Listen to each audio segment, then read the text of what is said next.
Hey, this is Matt once again. We're back to another video, and this is a paid request from Murray. Thank you so much for that. For those interested, requesting any type of videos, reviews, re-reviews, random thoughts, streams, commentaries, video game playthrough for an hour, or full playthrough, whatever the case may be, feel free to send it either directly to my PayPal, do have a CashApp as well. Links are down below in the info box. I will get to it as soon as I possibly can. For those who sent them, thank you. I do appreciate it. And this is for Primeval, Season 1, Episode 1, which I don't know if they call them seasons, or they just call them series, or how they do it in the UK. Because I think this had like 5 or so seasons, as we call them here. Now, Primeval, I did not know what this was. The only Primeval I knew was that crappy crocodile movie from like 2007 or so.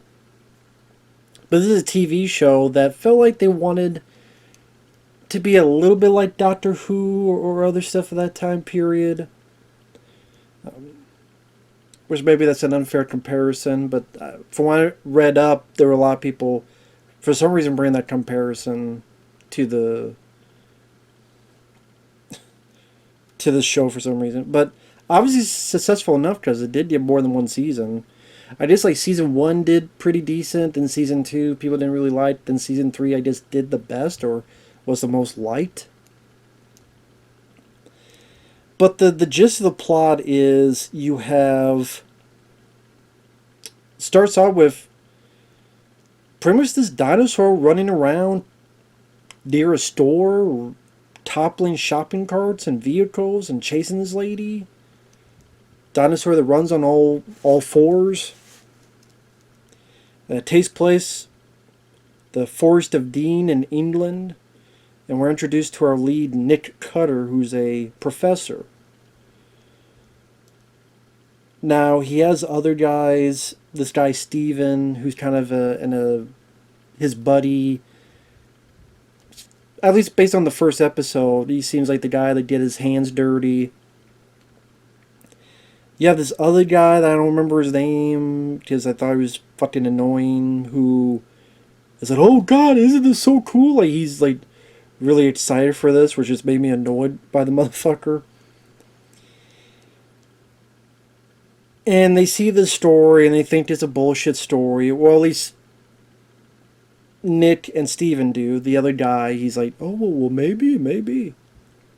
They do check it out. They see this chicken truck that's been demolished. There's claws in it. And then they see this ripped up date. They go, well, if this is a hoax, it's a pretty elaborate one. Meanwhile, we're introduced to this girl named Abby, who's into reptiles. And eventually she chats with this kid. And we see that the kid found this weird reptile that can fly.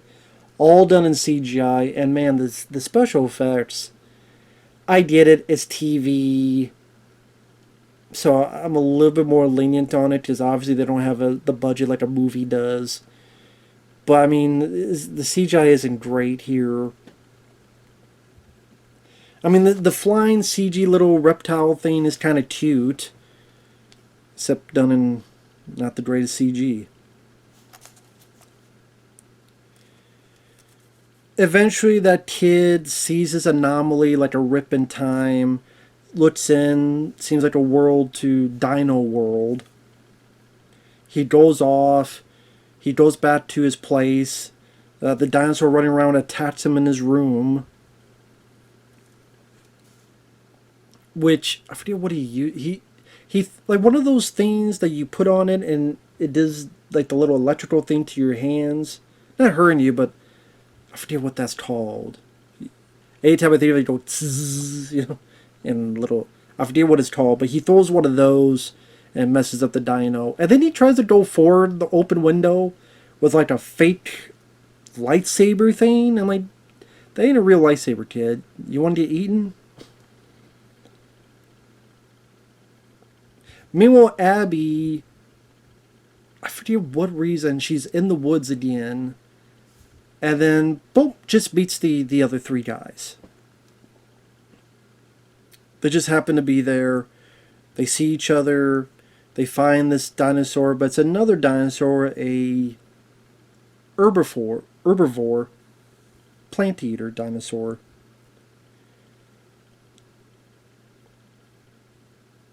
And eventually they're looking at it, and eventually there's later on there's the rip, and the dinosaur runs back into there.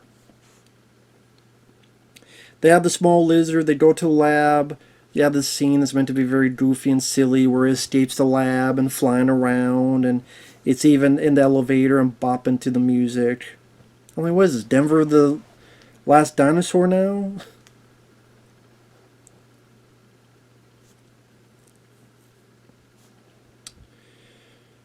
But they eventually do catch it with the help of Abby, who, again, we've established she's good with reptiles. Meanwhile, that kid that was attacked by the dinosaur... Is it that kid or is it another kid? One or the other, there's a kid with a teacher, and then the carnivore attacks the school. And the one guy, Steven, gets there, and he makes a distraction. Now, when the dinosaur comes out, it hits the guy, but for some reason it doesn't go and eat the guy. I don't know why. Maybe it's indigestion. I don't know. You're there to eat these two people, but when you hit this guy, he's on the ground, you don't eat him. I don't know why. It just goes by. We're not supposed to pay attention to that.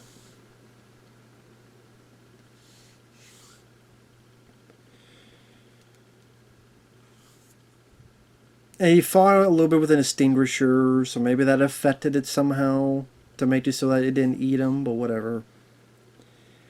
While that's happening, the professor and this group of people look at the rip, the anomaly that the plant-eating dinosaur went through. And the professor and this guy with the gun, they go in to explore a bit. Now, we've also established that this guy, Nick, his wife went missing.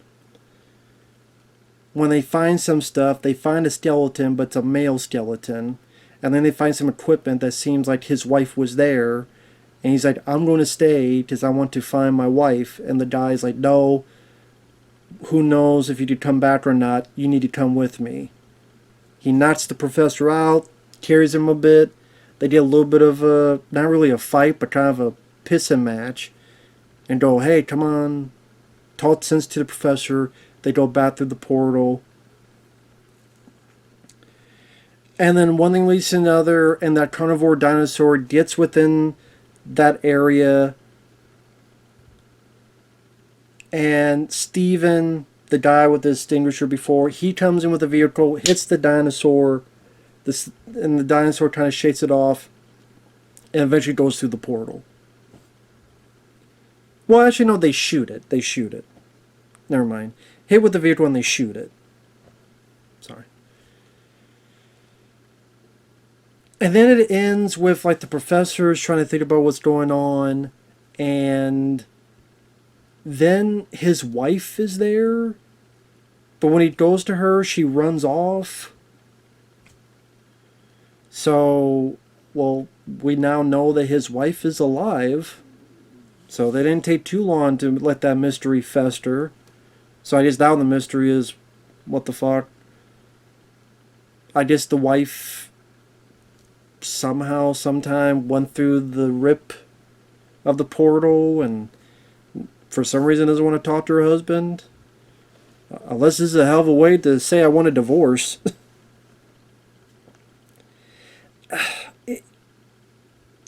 This...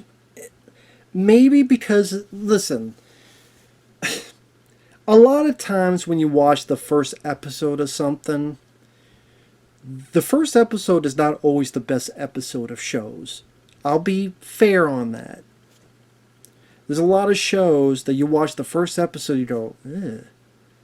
Now, granted, there are shows I love that I still like the first episode. X-Files, even, The Simpsons, Monk, House, MD, etc. But there's some you go, it's pretty shaky. They gotta find their footing. So I don't know if that's the case with this. It's just like the characters. Granted, it's a lot of characters. It's the three guys and Abby and this little kid and this little dinosaur. So it's a lot of stuff that kind of juggle in a 40-some minute running time. Then you gotta establish the dinosaur. Then we establish what's going on here, and this guy's wife's missing, and oh yeah, then also at a bar, the professor meets this woman who I think she's like a lawyer or something. It's like a lot of people to juggle, and you don't have a whole lot of time to really get to the meat of the matter. Obviously, I'm sure if you watch the show, these characters are built up throughout, so you get to know them a little bit more. The stuff with the dinosaurs, I mean, the effects weren't the greatest. I mean, there's a bit of intrigue where it seems like from episode to episode, more creatures from that age of yesteryear come forward. Like, I gave like a little tease for episode 2, and I think it's like these bugs. Look like giant, like, not dragonflies, but I forget what it's called. That's what it looked like. Could be wrong on that. But again, I don't know. I don't know if I don't know if it'd be. I don't know. I wasn't really big on this, to be fair. Well, to be honest, maybe it's not fair, but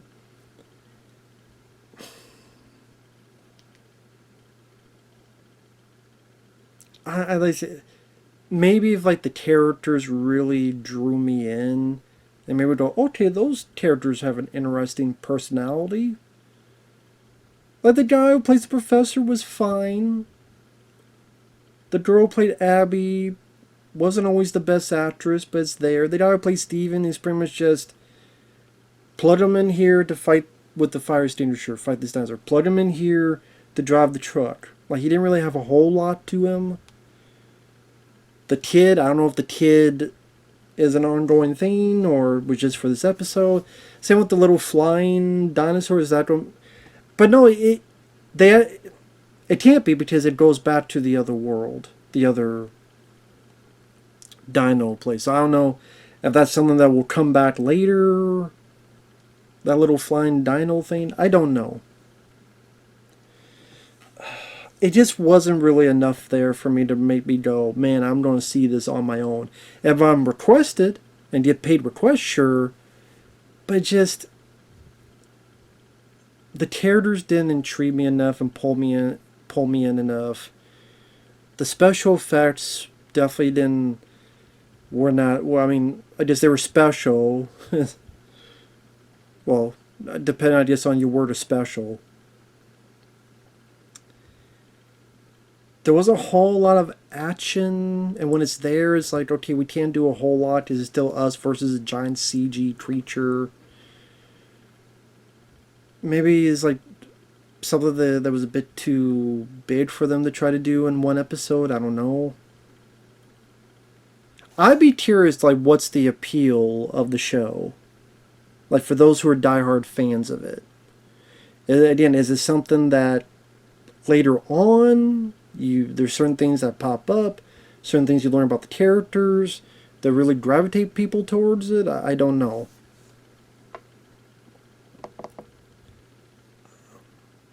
But I mean, yeah, the idea of dinosaurs coming into our world because of these rips in time. Okay, there's potential where you can have a lot of variety of this type of dinosaur or this type of ancient thing comes in, and how we're going to figure that out.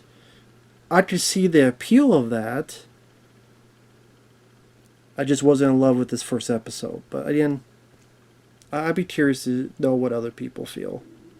So with that said, thanks for watching, take care, and we'll see you in the next video. Bye-bye for now.